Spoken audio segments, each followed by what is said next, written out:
मित्रों, क्या आपको पता है गौ माता ने समस्त स्त्रियों को ऐसा कौन सा श्राप दिया था जिसकी वजह से आज तक समस्त नारी जाति वह श्राप भोगना पड़ रहा है। गौ माता का एक ऐसा श्राप जिसे टाला नहीं जा सका। दोस्तों, वह श्राप कौन सा था, जानने के लिए वीडियो को पूरा जरूर देखें। नमस्कार दोस्तों, स्वागत है आपको हमारे द वॉइस यूट्यूब चैनल पर। मित्रों, आगे बढ़ते हैं और जानते हैं कि गौ माता ने समस्त स्त्रियों को ऐसा कौन सा श्राप दिया था। दोस्तों, एक समय की बात है जब श्री कृष्ण भगवान जी अपने राजगद्दी पर विराजमान थे, तब उनके पास नारद जी नारायण नारायण करते हुए आते हैं और कहते हैं, हे प्रभु, गौ माता ने सभी नारी जाति को ऐसा कौन सा श्राप दिया था। मित्रों, तब भगवान श्री कृष्ण कहते हैं, हे ऋषि मुनि, कहानी को पूरा जरूर सुनना। एक समय की बात है जब भगवान एक बार जब शिव और पार्वती समुद्र के किनारे विहार करने गए तो शिव जी के मन में शरारत करने की सूझी। उन्होंने पार्वती से कहा, हे देवी, मुझे अचानक आवश्यक काम से जाना पड़ रहा है, मैं कार्य पूरा करके अभी आता हूँ, तब तक आप मेरी यही प्रतीक्षा करें। दरअसल शिव माता पार्वती को परेशान करना चाहते थे। शिव जी की बात मानकर देवी पार्वती अकेले ही तट पर बैठकर उनकी प्रतीक्षा करने लगी। इसी तरह शाम हो गई और उस दिन तीज की तिथि थी। जब रात तक शिवजी न लौटे तो माता पार्वती ने तट पर ही रेत के शिवलिंग का निर्माण किया और आसपास उपलब्ध पूजन सामग्री से रात भर शिवजी का निर्जला निराहार व्रत संपूर्ण किया। शिवजी सूक्ष्म रूप में वहीं उपस्थित थे और हर गतिविधि के साक्षी थे। सुबह होने पर पार्वती ने समुद्र में रेत के शिवलिंग और पूजन सामग्री का विसर्जन कर दिया। इसके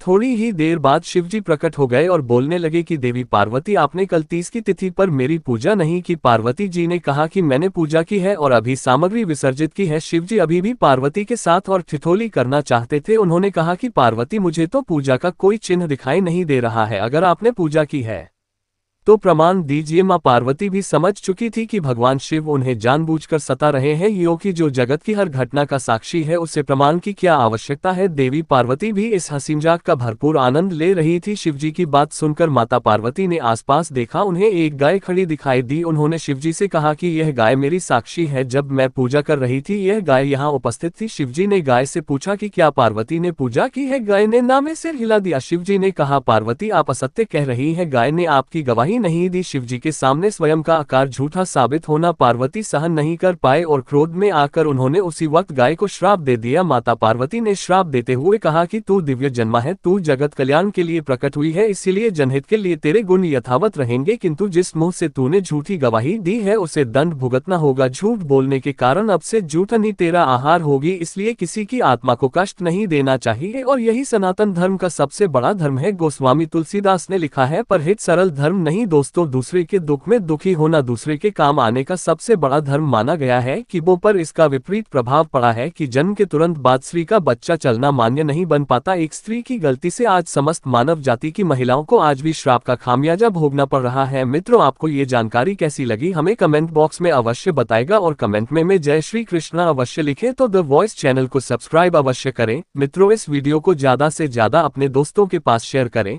वीडियो को यहाँ तक देखने के लिए आप लोगों को दिल से धन्यवाद। कमेंट सेक्शन में जय श्री कृष्णा राधे राधे अवश्य लिखें। हर हर महादेव।